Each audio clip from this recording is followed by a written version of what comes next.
Welcome back, everyone. Fox 61 proud to support the nonprofit NEADS and its mission to bring world-class service dogs to people who have autism or hard of hearing or may live with some kind of physical disability. Now, you'll remember with a $5,000 donation from our Making an Impact program and our parent company, Tegna, we are sponsoring this adorable little puppy here, Mystic. You named her, you know.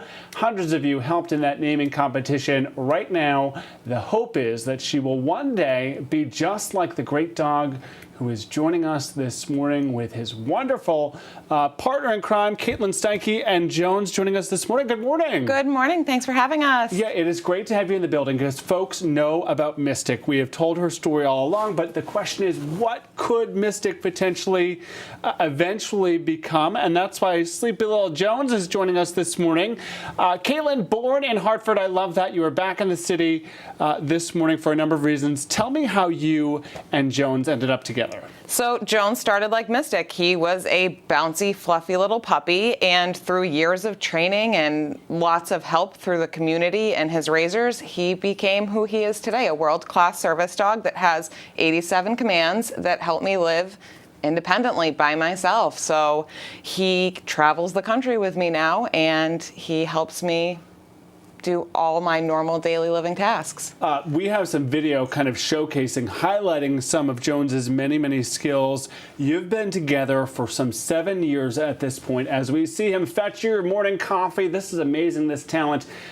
Talk about what the last 7 years have been like for you and kind of how Jones has helped really play a transformational role in your life. So Jones is almost 8 years old, and so I've been with him, it'll be 6 years in December, and all of these tasks make it so that I could buy a house and live alone, and their capacity for learning and taking the tasks that they know at school transform into all the things that he does in this video, like fetching my coffee in my chair, because I do still occasionally end up out of it.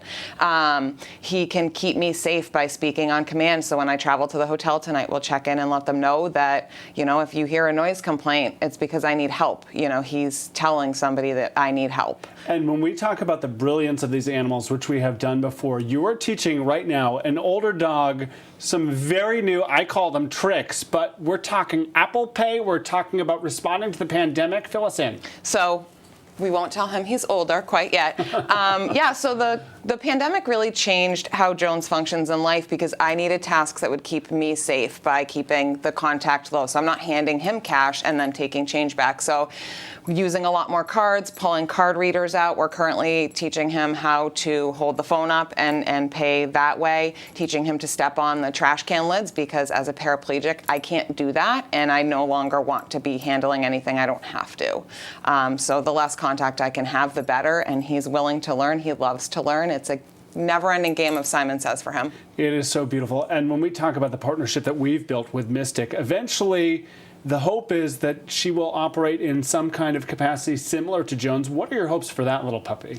I think she's very enthusiastic. She looks like she's ready and game for training. NEADS and their volunteers do a great job at food motivating their dogs to bring out what their qualities are, whether that's being very alert as a hearing dog, being very quiet as a facility dog, or maybe they love to fetch and harnessing that so that they can take socks and shoes and jackets off for a handler like me.